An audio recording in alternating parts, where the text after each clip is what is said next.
Hi everyone. Just letting you in fairly late as Ezra was rushing back from his live gig in Rome and his second pizza of the day. Was that like a double feature? Yeah. Well, yeah, we've had, I was just saying, I had some stats on the conference so far and all the streams. We've had 1,306 participants from 46 countries. So it's been a very varied set of nationalities and a lot of people coming to the virtual conference this year. So the numbers sound great to me. And we've been doing well in CICS, and hopefully you're all here. If it's your first session, you're all on mute. Apologies for that. There's just too much background noise otherwise.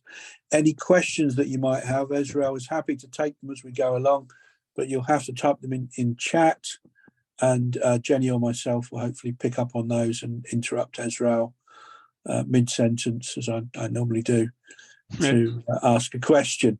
So without further ado, Ezra, you're going to talk to us about CICS resource definitions today as part of a DevOps pipeline. Take it away. Yes, thank you. Thank you, guys. I'm just going to try and leave it in this mode because I want to switch back and forth between some demonstrations that I'm going to do as well. Well, welcome. I guess it's afternoon for you guys too, since I'm in Rome. I'm closer to your time zone than I normally am. And today I'm going to talk about CICS resource definitions as part of a DevOps pipeline. And I'm going to highlight one of the products, which is CICS Configuration Manager.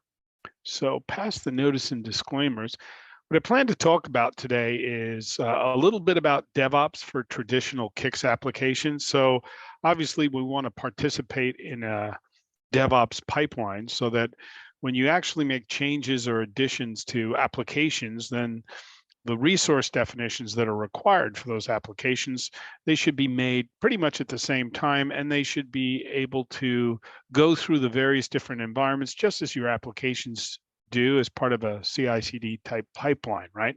So I'm going to show you why it's useful to use CICS Configuration Manager as the product to get you through the pipeline itself.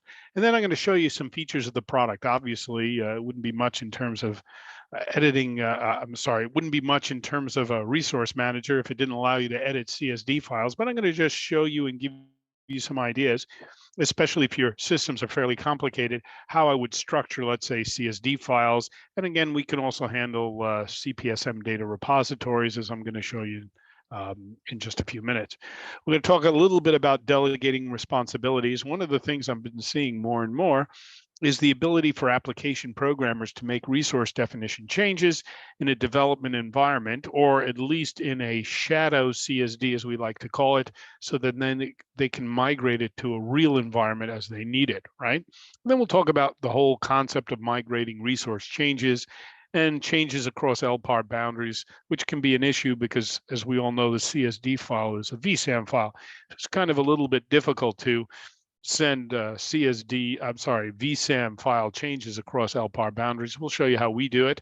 And then a little bit about backout, and then the important things like things such as audit compliance. We do have the ability also to do things like clean up and analyze a CSD. Most customers I go to and I look at their CSD, they have definitions in there from the beginning of time, right? That they no longer use, they never clean them up, but obviously, the less definitions inside the file is the potential for CICS to actually starting up a little bit quicker, although it comes up pretty damn fast today, right? We'll talk a little bit about comparison and exception analysis and the ZFS support, which is fairly recent, but the ability to actually support ZFS type resources such as WSDLs and bind files and that kind of thing. Right? And then I'll show you again how it plays inside of a DevOps pipeline. And again, we'll accept questions throughout, so stop me if you have any questions, right? So this is what traditional DevOps pipeline looks like. There's nothing special here. It's a standard DevOps pipeline, and you can see you do the coding, the building, the testing, you go through the release and deployment, and then you operate and you monitor the results, and then you plan the next iteration. So what I'm going to hopefully show you that is when you make application changes and they affect the resources that are running inside of CICS. So, for example, program definitions, although a lot of customers, for example, don't use program definitions anymore, right? They use auto install for programs. Although, the defaults that you use, if you don't have good naming conventions, even for program definitions, means that, if you're using thread safe or non-thread safe, and you don't have a good naming convention, you might actually have to have some program resource definitions just to turn off certain attributes. So we're going to talk a little bit about the fact that you might have program definitions, transaction definitions, even file definitions, right? And again, these are the types of definitions you have to use at the build and the release phase, and certainly the deploy and the operate phase. So nonetheless, if you're adding programs, you're adding new transactions, new vSAM files, right? Then there is the possibility you need to add new resource definitions or even modify existing ones. So I'm going to show you how the use of a tool can allow you to play inside that CI/CD pipeline and therefore have a DevOps strategy for CICS changes. So what is CICS CM? CICS Configuration Manager is basically a resource manager that allows you to manage the CICS resource definitions that live inside of a CSD. It also will allow you to manage CPSM definitions, as well as CICS resource definitions where you might be using BAS, right? CPSM BAS to create those definitions. But we can also do some CPSM definitions, the basic ones for workload management and that kind of thing. So nonetheless, whether you have a single CSD for your entire environment, you have multiple CSDs depending on the type of regions that you're running, whether or not you're using a CICSplex SM data repository or not, or you're using a combination of all of the above, you can still use CICS Configuration Manager to manage your resources and then promote them through the different environments, again, using CICS CM. So this is the architecture of the product. So just so that you have an understanding of how the product actually works, it's a CICS-based product, and so it needs to be installed inside of a CICS region. Most customers that are running things like CPSM will end up installing CICS Configuration Manager in the WUI, the Web User Interface region, because it's normally a lightly used region, right? I mean, even if you have many people that have access to it, how many people are logged on and issuing commands on a daily basis? And CICS can run hundreds of transactions per second. And so, I always looked at the WUI region as a bit of a waste. And so I will end up installing CICS CM inside of, let's say, the WUI region. And then for any kind of resource definitions that you need to make on the EYU DREP, the data repository for CPSM, it's done through an agent, right? So it'll use an agent and the web UI server interface, and it will update the resource definitions in the data repository, whether it's CPSM BAS or it's just some of the CPSM definitions themselves. Now, in terms of CICS CM, it will dynamically allocate and deallocate the CSD files, which we call configurations, right? And we give it an 8-character DD name when you look at it. But nonetheless, we have a set of our own files aside from the CSD. We have a repository which will show us the resource definitions as they exist in your environment, as well as a journal. So we can track all the changes that have occurred to your resource definitions from the beginning of time. So for auditing purposes, it makes sense to see when the resource definitions were changed and what changes actually occurred. We can also talk via ISC to the individual regions, and that's where we can do things like install and new copy within those regions as well. Now, the way we communicate with the CICS CM server is via a SOAP XML interface. So you basically have a TCP/IP service definition, which you would have anyway, let's say in a WUI region. And we will ship a SOAP request and we'll communicate with CICS CM as a server. And you can do that via the ISPF dialog interface. You can build batch commands and use a batch command interface. You can use your own custom interface if you want to, or you can even use the CICS Explorer, which has a specific interface for CICS Configuration Manager. So when dealing with configurations, i.e. CSD files. I'm going to show you things like how to edit the CSD files, how to delegate and approve changes, and what does that mean. So you're going to see over time that the person who makes the change is not necessarily the person that's going to migrate the change, or not necessarily the person who approves the change for migration, right? But we're going to show you how we do migration through different environments and how we do changes across LPAR boundaries. Now, in terms of backout, you can back out entire sets of resource definitions. So you can back out what we call a whole package, or you could back out individual resources as well. Then I'm going to show you audit compliance, the fact that you can see every change that has ever occurred from the beginning of time, and then a little bit about cleanup analysis and comparison and exception analysis. Okay, so whether you have one CSD for your entire environment, you have multiple CSDs, or you have one CSD for every region, it's always been a pain in the neck, because how do you modify resource definitions in the CSD? Well, by default, you can use the CETA transaction, which is useful, except that there's no auditing associated with it. And if you're like me and you have lots of different CSD files, you have to make sure to log on to the right region so you're editing the right CSD file, which means the region has to be up and available for you to do that, unless you want to use the DFH CSDUP batch utility, but then you can't control necessarily whether it gets installed, it doesn't get installed. And again, there's no easy audit trail or backout, right? With CICS Configuration Manager, it basically gives you this single point of control via the CICS-CM server, which is a lot of like what CPSM provides to you, right? CPSM gives you that single point of control. So you have the same sort of single point of control over your resource definition, right? Application regions could be up or down, makes no difference to us. And you get the full audit trail and the easy backout. Now, today, I used to have a separate CSD for every CICS region. Today, I'm more likely to have a CSD for each type of region. So for my routing or TOR regions, I'll have one CSD. For my application owning regions, I might have another CSD. For my file or data layer regions, I might use a third CSD. That's the approach I kind of use. I don't like one complete CSD for the entire environment, because you end up with hundreds of groups and there's lots of chance to make mistakes. I also don't like a separate CSD for each region, because you end up duplicating a lot of the same data across multiple locations.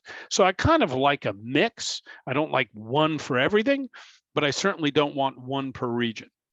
Now, if you're using the CICS Explorer interface, you'd see something like this. The demonstration I'm going to do today is with the ISPF interface, but you can do the same things using the Explorer interface.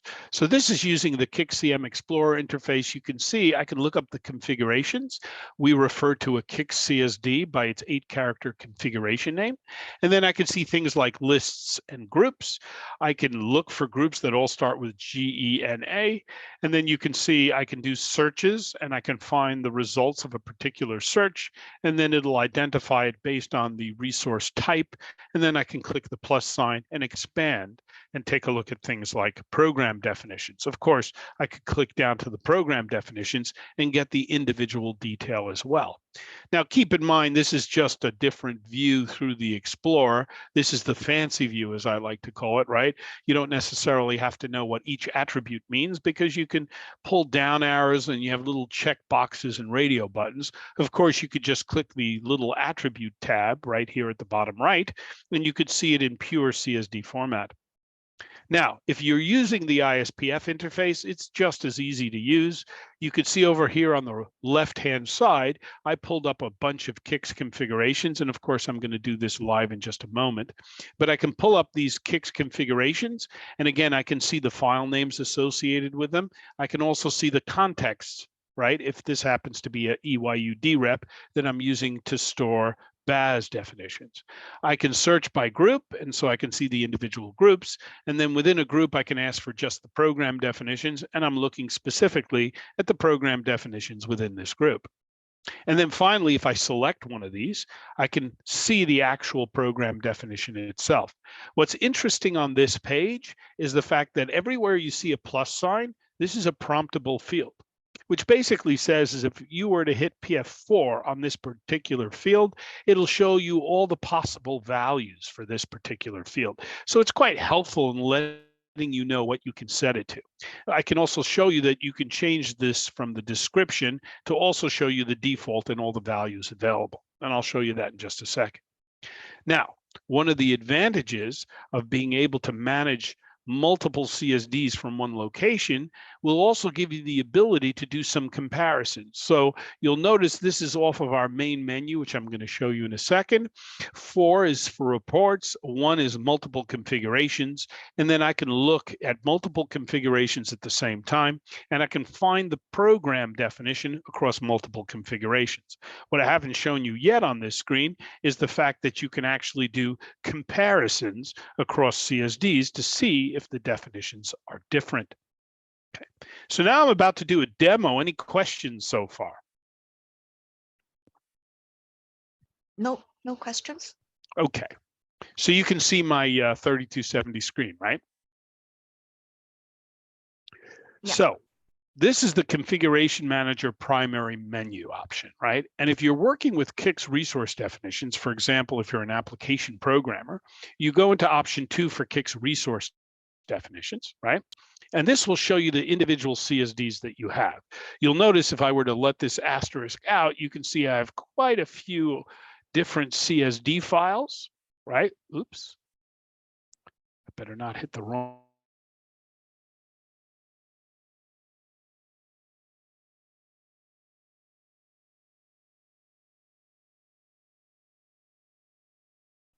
Can you hear me? Sorry. Yep, you're back. I'm back. Yeah, I have to make sure I don't have an external keyboard. Sorry. So I tend to hit the wrong key and then mess everything up. So what I was saying is you can see I have quite a number of CSDs here, right? And then I can use a filter over here to narrow it down to the ones I'm going to work with today, which is the demo ones. And so I have a demo development, a demo production, a demo test. I even have an export file.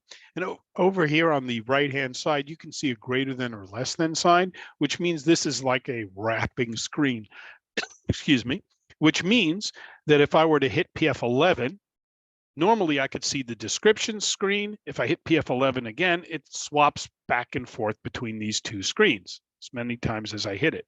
What's nice about CICS CM is that if you hit PF3, it remembers how you like to see your screen. So right now I like the CSD names. And so it will remember if I hit PF3 and come back in and go into option 2, it'll remember how I set my screen the last time. So that's quite useful. Now I'm going to go down to a development one. And if I put a slash, you can see all the different options. For now, what I'm going to do is I'm just going to select them. And I'm going to say, show me all the resource definitions in any groups that start with demo. And you can see it pulled up all my definitions on demo group 1. Now, what I want to show you is I can actually go over here and put a slash, and there's tons of options, and they're fun to play with. One of my favorite ones is history. History will show me a history of changes to the definition since the beginning of time. The beginning of time was May 11th, 2020. And obviously, I've been playing with this system a little bit. And so you could see this is the current definition at the top. And anytime I want to, I could do CM and CM, and I can compare. And it will show me my last change and what I changed it to. So apparently my program definition language used to be assembler, and the last change I made was to make it to COBOL. And then if you page down, you could see if there are any other changes. Other than the time and the date, there are no other changes. So that was the change made to this definition. If I don't like that change, I can always go into this one and say save it. And now I've made another change. And again, when I look at the history, I will see that looking at this one and this one, other than the date and timestamp, the actual attributes within the definition haven't changed. They look exactly the same. So this is the type of stuff I can do, right? And I'll know, so right now we have, what is it, about 6 changes. I'm going to go in here, make some changes. I'll make this assembler. And then, oh, I don't know, I can make the usage. I don't know what to make the usage. Let's hit PF4 and get a promptable field. It could be normal or transient. Okay, I'll keep that as normal. But let's look, data location. There you go. Here's a good one. Hit PF4. I can make it below. I'll just make some changes. Now, you can see the description over here. If I were to hit PF11, it will show me the default and the alternate values. And then if I hit PF11 one more time, it's the system programmer view, right? It shows you nothing because we know everything, right? I'm just kidding. Nonetheless, whatever you like and how you want to set it, that's what it'll remember. And so if you hit PF3, he says, I have saved confirmation turned on, and therefore it'll now save my changes. And now again, if I go back in here and I compare these two, you can see that I changed this from any to below. Okay. So that's just a little bit about what I can do.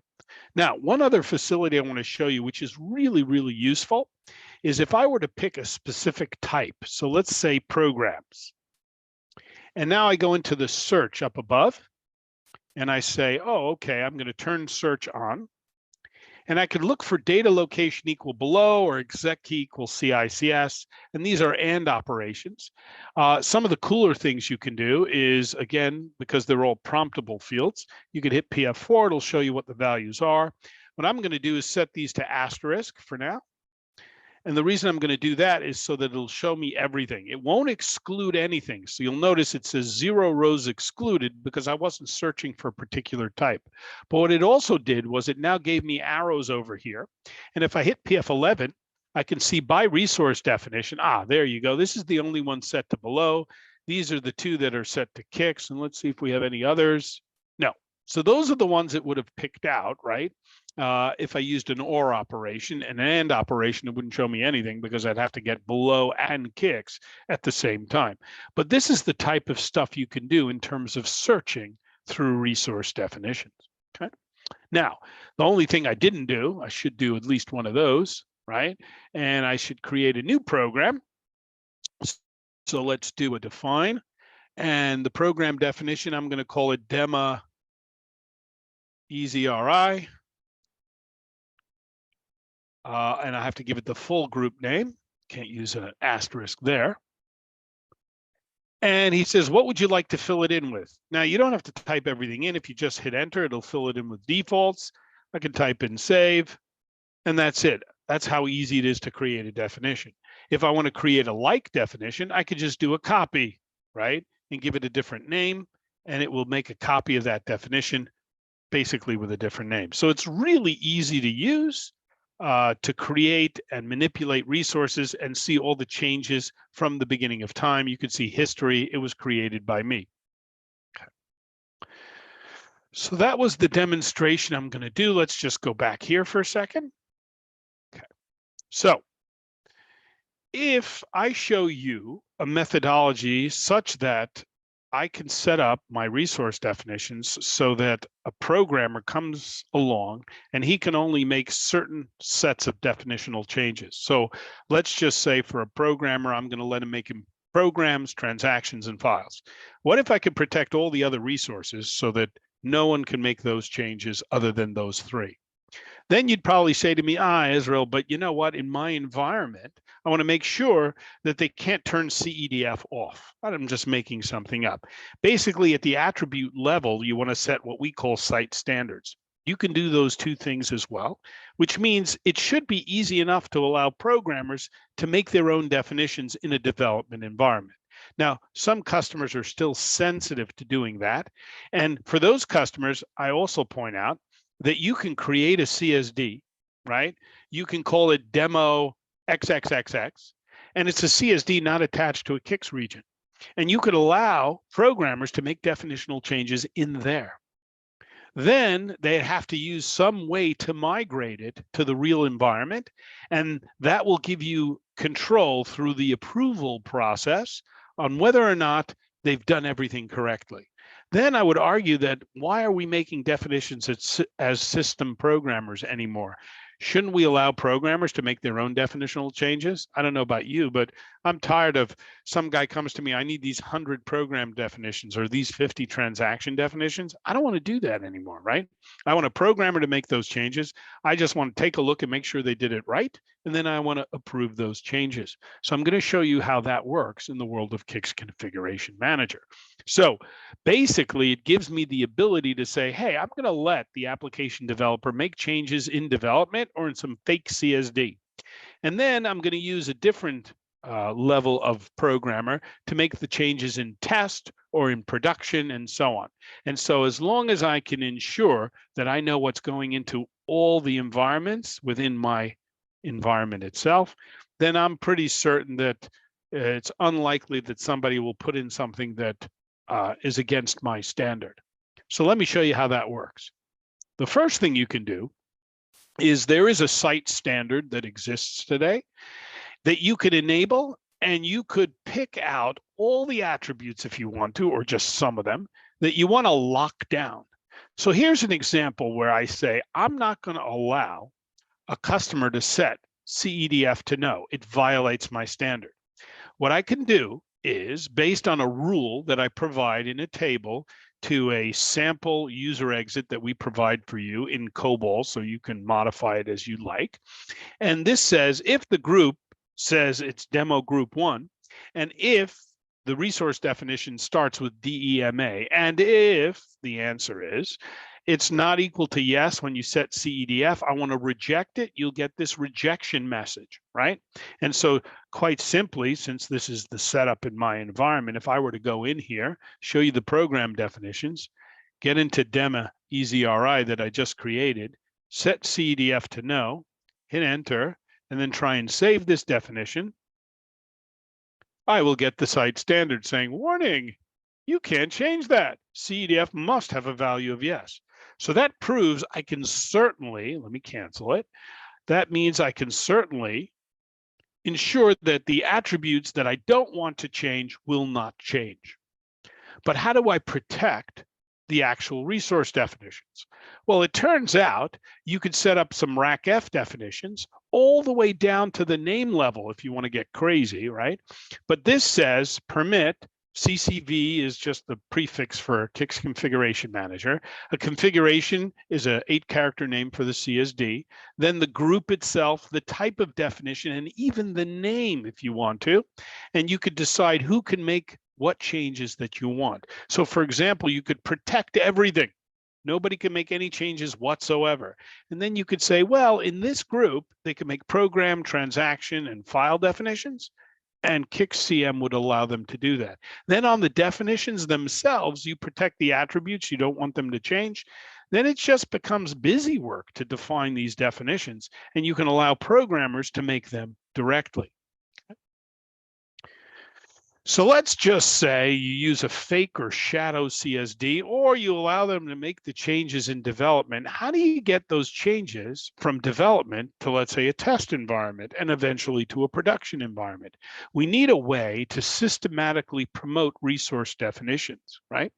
And what's more is sometimes the definitions will need to change between development and test or production. So for example, in development, it could be you run in a standalone region, but perhaps in production or test, you actually have a TOR and an AOR type environment, and you need to split it because it's a transaction definition. So you need a remote definition in the TOR, a local definition in the AOR when you do the promotion. Well, guess what? I'm going to show you that we can not only do the migration, but we can also do what we call the transformation as well. So let's start with the migration. When it comes to migration, you can group changes into a CICS CM package. That's what we call it, a CICS Configuration Manager package. You can manage the package as a single unit. It supports this ready, approve, and back out processing. And then there are API and exit points that allow you to control the processing any which way you like. Now, defining a package is relatively easy. You create a name, a package name, or you could let CICS CM use a numbering convention for you. And then you just package the resource. Now, the packaging of a resource doesn't move it from group to group. It still lives in the group it lives in. What it does is it creates a pointer to the resource definition that you want to migrate eventually from one environment to another. We have a special term called readying. Once you ready a package, right, then it's ready to be migrated. Should somebody change the resource definition between the time you ready it and the time you try and approve or migrate it, then that will fail. So this ensures that the resource definitions are now at a point where nobody should make changes. If somebody does make a change, you can easily revert back to an older version that was already readied, and then you could still approve and migrate it. So I'm going to show you the process of ready, approve, and migrate, and then if you want, back out as well. Now, once you've packaged the resource definitions, right, you need to migrate them. And the way we migrate them is we use these migration schemes, as we call them. A migration scheme just identifies the source and the target CSDs, which effectively identify the source and target environment. And you can take that same package and migrate it through the various environments. Now, again, you can do this manually, or as we mentioned in the DevOps sort of environment, we're going to show you that you can actually build jobs to automatically do this for you, or have CICS build the jobs to do it for you. Now, one of the nice things is we don't care how many different environments you intend to go through, right? You can go from development to test, which can go from one to many CSDs or EYUD reps, depending on your point of view. And you can go from many to one. One nice thing about CICS is it treats resource definitions in the CSD or an EYUD rep using BAS as exactly the same resource definition. So we handle the migration to and fro, and we can handle the resource changes as they are required between the different data types. So you can go from one to many or many to one. Not only that, but you have the ability to transform a resource definition. Transforming a resource definition is the ability to change any of the attributes, including the actual group it lives in, during the migration process. So for example, on this page, we have a group called PayDevT, and it has a data set called PayMaster. And yes, I realize PayMaster, is that too big? Is that too many characters? Yeah, it's one too many characters, but you get the idea. It should be only an 8-character file name. And then you can see the data set name has DEVT in the center of it. But when we migrate it, first of all, we want it to go into a different group, and we want to change the data set name. Well, you build these transformation rules based on one environment you're coming from and the environment you're going to. And then what you do is you apply these rules so that nobody has to go in and physically change the definition as you migrate it from one environment to another. This is absolutely critical if you're trying to support the migration of resource definitions along with the application programs as part of a CI/CD pipeline, right, as DevOps. So let me demonstrate that for you. And before I do that, see if there are any other questions. No question. No questions? Okay. So now I went back to the main menu, and everything associated with packaging and migration is done through option 3 called packages. I have a couple here already. Obviously, I've done Ezreal. So let's just take a look at Ezreal. And then if you want, we can create our own. It's your choice. And when you go in here, there's several options. I'm going to hit PF8 very carefully so I don't disconnect us. And you can see there's about 12 different options under the packages. But basically, I can go in here and do a 2, which will list the resource definitions. Look, I have readied this in the past, and he's realized that Ezreal has changed the democopy program. If I were to try and migrate this right now, it will fail. It will not let me do it because the resource definition is not ready. The object has changed. Now, if I'm really clever here, I can just do a history and say, oh, okay, I bet you, let's see what was changed. Oh, that's right. I remember that. I changed that. So I can go into this guy and save him, hit PF3. Do a refresh, and then, oops, sorry, go back out. And he says he's still not ready. Oh, that's right. I made 2 changes, didn't I? Darn. All right. You know what? Let's go back in. I was happy with my change, right? I'm going to make it below again. And all I'm going to do in this case is I'm just going to re-ready the package. So let's find the data location parameter. There it is. I'm going to mark it below. I'm going to save it again. So I've made a ton of changes, right? So the history has gone crazy now, right? It's tons of stuff. Okay, that's fine. But now what I'm going to do is I'm going to go into this package and I'm going to do an option 4 for ready. Now, everything associated with a package could be done in foreground or batch, but the batch is key. So I'm going to ready the package, but I'm going to set the option to batch and edit the JCL.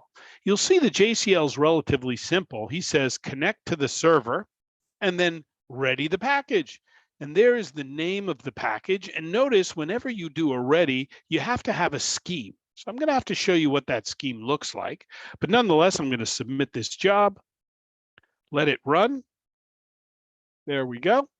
And then I'm going to go here and list the contents of the package just to show you everything is readied. Okay. Now what I'm going to do is just show you what a migration scheme is. So I'm going to hit PF3, go all the way out to administration. And I'm going to take a look at option 3, which is migration schemes. And we have the migration scheme demo #d-t. If you select it, you can see that it shows me my source configuration, demo development to demo test. I'm also going from demo development to demo XPRT, which is my export file. An export file is basically a flat file of your CSD changes so that I can actually take that and I can file data transfer it off to another LPAR and import it on the other side so I can handle CSD definitional changes across LPAR boundaries. And you can also set that up as automatic. Now, of course, I can see all that, but now, oh gosh, I have to take a look because I see there are some transformation rules involved. So there's a demo #d-t that's involved if I were going to do this migration, right, across that particular path, because I'm going to do demo development to demo test. So let's take a look at the transformation rule. Transformation rules are also as part of administration, so it's not something that programmers would set up automatically. And D-T says, and let's see, we have a couple of them. So it says, and I can look at it in full screen mode, or I can look at it in this short and abbreviated mode. And you can see what it's doing basically is it's picking out file resource definitions. And it's basically saying, anytime you see demo DEVT, change it to demo test. Every time you see DEVT kicks, change it to test kicks. And then the group name, if it starts with the word demo, I want you to change it to the word test. Oh, I can handle that. That's what it's doing for me. And again, if you look at these, they're quite sophisticated, right? You can pick a starting scheme. You can pick a source and target configuration. You can pick a group, a resource type. You could have a resource name, or you could put in an individual name or an asterisk. You can even have a check field to make sure you can see what type of resource it is, if this field has this value or not. And then there's some various options. I tend to use transform and continue, but you could lock a field, lock the record, or even stop the migration. And there it is. Change the data set name from demo DEVT to demo test. Okay. So now that we've seen not only the migration path, but the transformation rule, let's go back into the packages, for example. Look at Ezreal. And I'm going to show you one more thing before I do any of the work. I'm going to do option 11. 11 shows me a history of everything I've done with this package. Boy, I've been doing a lot of work. I readied it, I even approved it, and then I migrated it, then I backed it out, then I migrated it, and I migrated it again, then I backed it out, then I migrated it, and I backed it out, and then I had to re-ready it because I was playing around and I changed the definition. So theoretically, the last thing I did was a back out. So actually, I don't have to create a new package, although it would be relatively easy to do. What I actually need to do is approve it and then migrate it. So if I go into approve, which obviously you can see, the approval process for this, and I didn't show you the approval profile, but this process requires, right? It says ready applied, no approvals applied. I can go in here and do an approve. Now, again, I'm going to show you the batch format because you can actually use this to send a message to the approver, and he can either go in and look at the resources or he can click approve. if I were to hit PF4, you could see I have two approval profiles, manager and ops. And to migrate this particular package, it requires both of these guys to approve it. So I'm going to approve it as the manager, right? If I hit enter, you can see I'm approving it as a role of manager. So I have that role, otherwise I wouldn't be able to do it. And then you could see if I were to go back and do a refresh. Sorry, let me go back. And I take a look at approve again, partly approved. So it's not fully approved. Let's prove it. Let's try and do a migrate, option 6. And I'll even do it with a batch job, right? It says, sorry, we won't even let you do it because it's only partially approved. We can't do that. You need to fully approve it. Oh, okay. So let's go back and prove. And now I'm going to approve it, but I'm going to do it in the foreground, but I'm going to approve it. Oops, wrong PF key, Ezra. Got to get used to this. So let's try this again. Approve. And now I'm going to approve it as ops because I know that's the other one. And I'm going to use the foreground just to show you can actually do it in the foreground. Obviously, if you're going to make it as part of a pipeline, you want to do this all in the background and you want to set up all these jobs, which is really just one job with multiple steps, right? So if you take a look at the JCL associated with approve, oh, and I can't approve it anymore because it's fully approved. So let's do the migrate one. And I'll do option 1 for migrate. And you could see it's a connect and then a migrate. So I could actually do a connect. I could do package. I could do approve. I could do approve. I could do migrate. And I could do a whole slew of steps with one single job. I'm just doing it separately because you might want to do it as separate steps in the CI/CD pipeline. Nonetheless, it says it's done the migration. And if I look at option 11, sure enough, I'm going to see the last thing it did was migrate. And I'm curious, what did it migrate? Let's take a look. Oh, let me see the resource definitions. So it'll actually show me the resource definitions that I've actually migrated. Cool. Now, just a couple of things left to show you. So that says, if you remember, one of the options we had was you can do under reports, you can do multiple configs. And if I go into multiple configs and I say, show me the groups in these two, it only shows me demo group 1. Oh, that's right. I changed the group name. Let's do group 1 splat. Ah, there you go. Demo group 1, but it renamed the group when it went to the test CSD. However, they should be almost the same, I think. So let's compare entire groups. Ah, missing Dema EZRI. That's right, because it wasn't really there before. Okay, if I hit PF11, it says checksum, not, okay, so let's go and activate the checksum. What's a checksum? A checksum is a hexadecimal value showing you whether these are equal. Obviously, the missing one is not equal, but now if I hit PF11, it shows me all these changed ones. What did I change? I don't remember. It's the file definition. If you do CM and CM, there you go. We changed dev CICS to test CICS automatically. It made that change for us. So of course, somebody's going to turn around and say, but Ezra, what if I want to compare it and I want to ignore the fact that you've made changes based on the transformation rules in place? So you could do a checksum partial. And then amazingly enough, you'll see they all appear equal, except for the missing guy, right? There's no ones that are changed, right? That looks pretty cool, Ezra. Excellent. Now, just like anything else, I can go back into packages if I want to.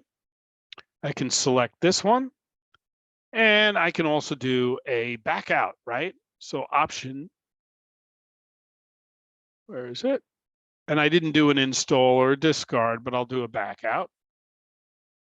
It says, what do you want to back out? And by the way, the condition code of 4 was because a new group was created. If I were to select that one and say 1, I want to back it out. And again, I could show it to you in batch. There's the back out command. it's done the back out. And so now if I were to go back here and do the same option 4 and 1, and I do a group on this one and this one, there you go. It's gone. You can't see test group 1. We backed it out. So that's a little bit about how resources are managed. Obviously, different people in different locations, but nonetheless, you can see it has approval processing and the rest of it. Okay. Any questions so far? No, no questions. Good. So how is this all done? Well, the CICS resource definition, right, is effectively a SOAP XML message sent to the configuration manager server. When you do it in the foreground, then TSO builds this SOAP message and ships it off to CICS-CM and gives you the result back to the screen. If you set up a batch job, then what it's doing is a batch interface communication, and you saw there's an example of a ready, and there's an example of a migrate. And so it could be a multi-step job. You can actually combine some of these into one step if you really wanted to. Most people will run it as different jobs or multiple steps. And therefore you can do things like ready, approve, disapprove, migrate, back out, install, new copy, even import if you transfer it over to another LPAR on the other side. And you can set this up all automatically as part of a CI/CD pipeline, right? Using the batch interface into CICS-CM. Now, I mentioned this a few times, so I'll just point out that changes across an LPAR boundary are always a problem because we're dealing with VSAM files. You kind of have to like convert it to a flat file and then ship it over to the other side. In reality, with CICS-CM, you don't have to do that. You notice that when I did the demo development to test, it was not only putting the definitions in demo test, but it was also putting it into my export file, because down the road, I can take that flat file, which is a CICS configuration manager file, which also has the definition types in CICS-CM format, but I can choose the type of file that I want to use, right? And I can export it and import it on the other side with the package name if I wanted to. So I can go to multiple LPARs. I could even create the definition in what we like to call CSDUP format. So if the place you're shipping it over to, the LPAR over here, doesn't run CICS-CM, it will bring the file over in CSDUP format, which would give you the ability to run a DFH CSDUP job to update the resource definitions. Of course, you will lose the auditing capability on that side, but it's possible. That's the good news, right? Now, you saw back out. It's relatively simple. You could back out an entire package. You could list the contents of the package and just back out individual resources if you choose to do it that way. It's really your call. Now, in terms of audit compliance, I didn't set up this demo, but let's try it, yeah? If you go into option 4 for reports, you can look at option 3 for definitions. And I could say, and notice this is all the changes. What is today's date? It's 2/8/2023. So I don't know how I put that in there. So let's put in 2/08 and let's put in 2023 2/8. From the beginning to the end of the day, my user ID across all the configurations. Let's see what I've done. This is everything I've done today. Now, obviously, you can see all the migrates and backouts. You can see all the changes I've made, right? And any of these could be replaced if you choose to, right? Or you can go down to any of them, of course, and do a history, right? And it'll show you a history of what it looked like before and after this particular change. So this one change that we're looking at, oh, that's right. I changed the language from COBOL to assembler, right? Actually, I changed it. Was that right? From COBOL to assembler and any to below, right? Do I want to reinstitute that change? No problem. I could save the older version. It shows me everything I've done when I've made that change. So you can run a batch audit report, which shows you all the changes an individual made, or a group of individuals, or changes that were made at a given day. You have a history of all the changes to all the resource definitions since the beginning of time. Now, you can also do the audit compliance via the CICS Explorer. So you can pull up the Explorer page, and this is just a sample of looking at this week, older than this week, and you can put in a time if you want to, going down to an individual resource definition, pulling the down arrow, and it shows you the before and after. This was a change where we made a TWA size change over there. Okay, so you can certainly use the Explorer to do this.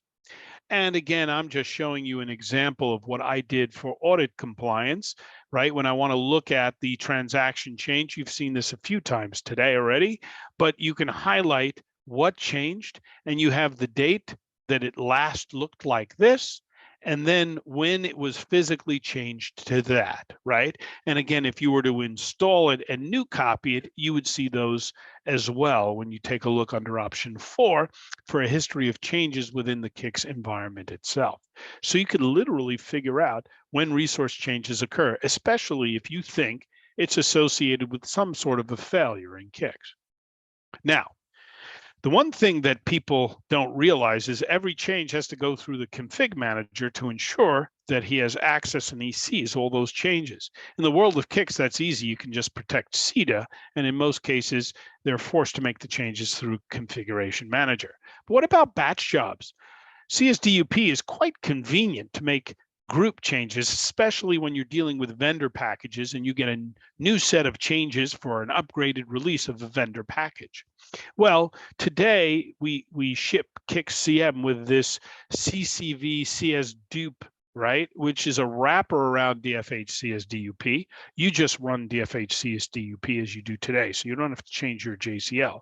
But it's basically a hook that will allow us to record all the changes that you're creating in the system within our repository, so that when you look at it within CICS-CM, you can see all the resource definition changes, even though you ran it through DFH CSDUP. Which means you can also back it out if you so choose to. I had one customer, it was really funny, well, not so funny for him, but he accidentally deleted an entire CSD group, and he was freaking out because it had some really important definitions, and he was afraid that he would have to go and find the backup copy because they run backups every night, and he'd have to restore it. And I'm like, whoa, just stop.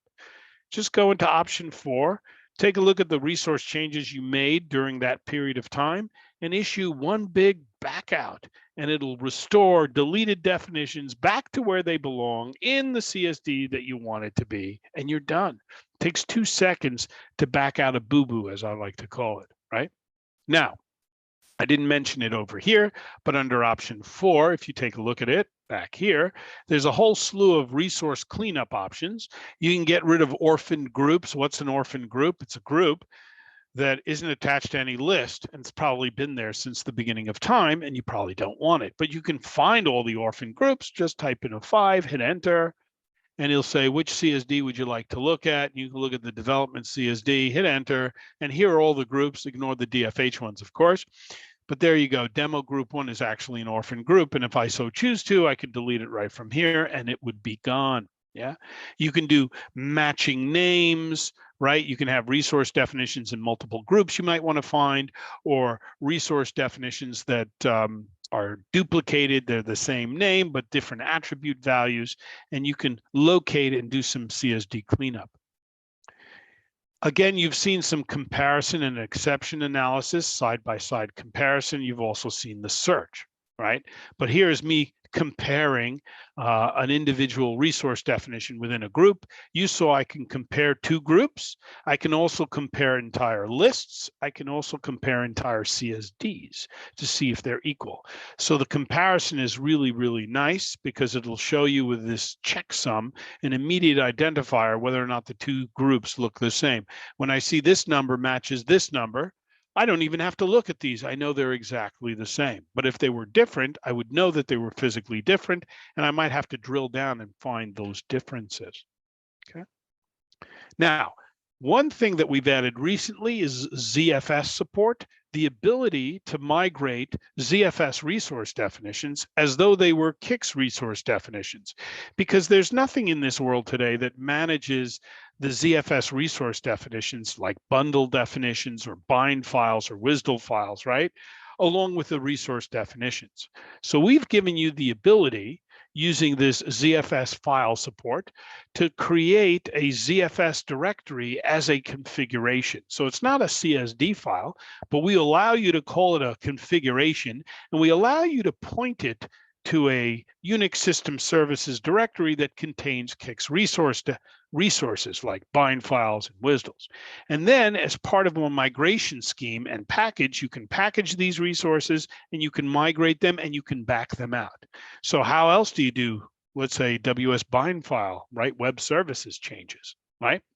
So nonetheless, we do give you the ability to do that. You just identify that resource definition as a ZFS file change, and then you can migrate it and it'll wipe out the bind file, and it'll give you the ability to keep a backup. So if you do a backout, it'll restore that resource definition, and you can have it do things like pipeline scans and new copies and whatever you might need to do.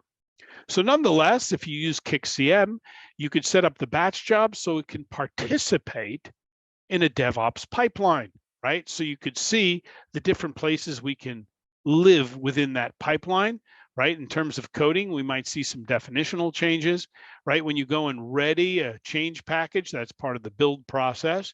And then you have the audit and analysis capability as part of the plan.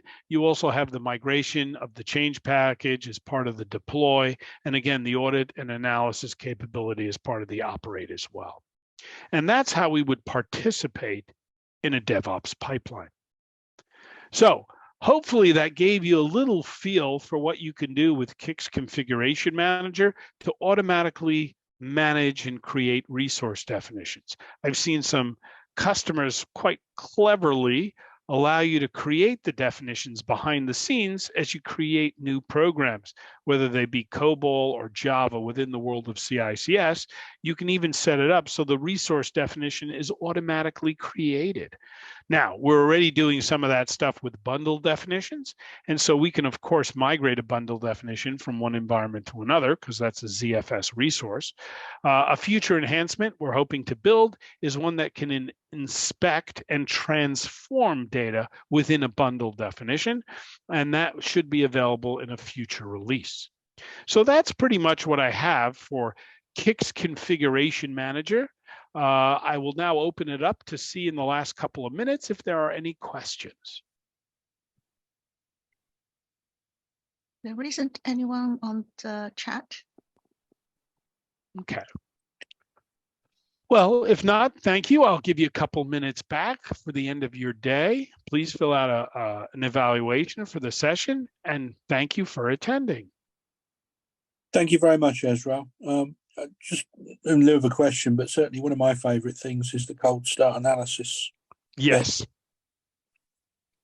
Yes, I didn't mention it, so I'll mention it now. But yes, you have the ability to do cold start analysis, which is like a deployment analysis. You can compare a running CICS region to a CSD file and figure out if the next time you start the CICS region, if you're going to end up with the same resource definitions. Because, you know, a lot of the time we'll just quickly create a resource definition, quickly put it in a group and use CSD to install it.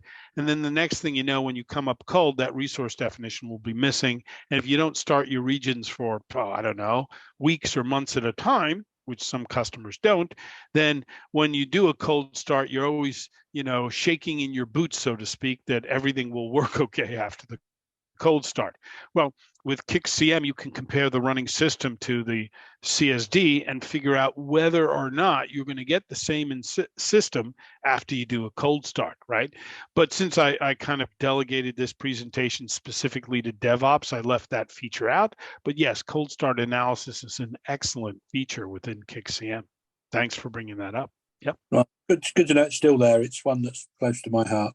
Yes, it is still there. And again, the only reason I didn't mention it is just quite simply because,